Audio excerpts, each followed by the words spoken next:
আগামী 4 জুলাই 250তম স্বাধীনতা দিবস উদযাপন করবে যুক্তরাষ্ট্র। তবে এর কয়েকদিন আগে থেকেই দিবসটিকে বরণ করে নিতে নানা আনুষ্ঠানিকতায় মেতেছেন মার্কিনিরা।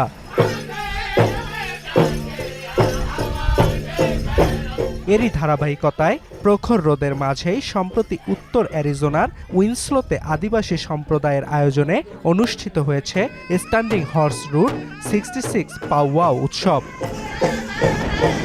2 দিনব্যাপী উৎসবে স্থানীয়রা ছাড়াও বিভিন্ন দেশে বাস করা মার্কিন আদিবাসীরাও যোগ দেন। এ সময় যুক্তরাষ্ট্রের স্বাধীনতা সংগ্রামে আদিবাসী সম্প্রদায়ের ভূমিকা ও দেশপ্রেমের কথা তুলে ধরেন আয়োজকরা। I'm a veteran. I served in the Marine Corps for 5 years.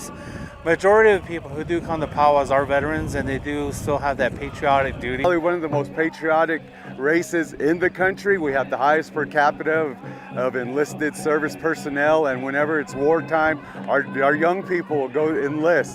তবে এত অবদানের পরও স্বাধীনতা পরবর্তী আদিবাসী সম্প্রদায়ের প্রতি হওয়া নানা নিপীড়নের কথাও তুলে ধরেন আয়োজকরা।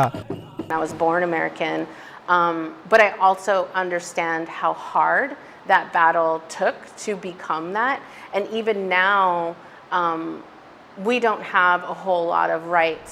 উত্তর অ্যারিজোনা ছাড়াও স্বাধীনতা দিবসের আনুষ্ঠানিকতা শুরু হয়েছে ওয়াশিংটনেও। শহরটির ন্যাশনাল মলে স্বাধীনতা দিবসের মূল আয়োজনের আগে প্রস্তুতির অংশ হিসেবে অনুষ্ঠিত হয়েছে the great American state fair. আয়োজনের আলাদা আলাদা প্যাভিলিয়নে ইউনিয়ন গঠনকারী 50টি মার্কিন অঙ্গরাজ্যের প্রতি শ্রদ্ধা নিবেদন করা হয়। এছাড়াও শিশু কিশোরদের জন্য ছিল নানা বিনোদনমূলক রাইডের ব্যবস্থাও। I understand these are some challenging times right now, to say the least. And I'm just, like I said, hopefully things will get better. এছাড়াও স্বাধীনতা দিবস উদযাপনে প্রস্তুত মার্কিন বিমান ও নৌবাহিনীও। মূল আয়োজনের অংশ হিসেবে লাস ভেগাসে আকাশ প্রদর্শনীতে অংশ নেয় মার্কিন বিমান বাহিনী।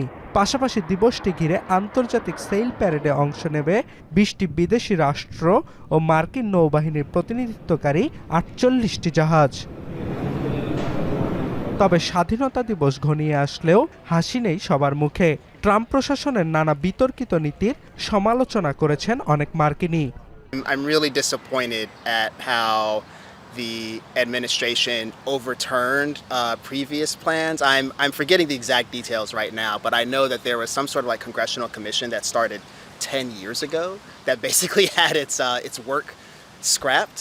1776 সালের 4 জুলাই স্বাধীনতার ঘোষণাপত্র অনুমোদন করেন তৎকালীন 13টি ব্রিটিশ উপনিবেশের প্রতিনিধিরা। পরে দিনটিকে নিজেদের স্বাধীনতা দিবস হিসেবে উদযাপন করে আসছেন মার্কিনিরা।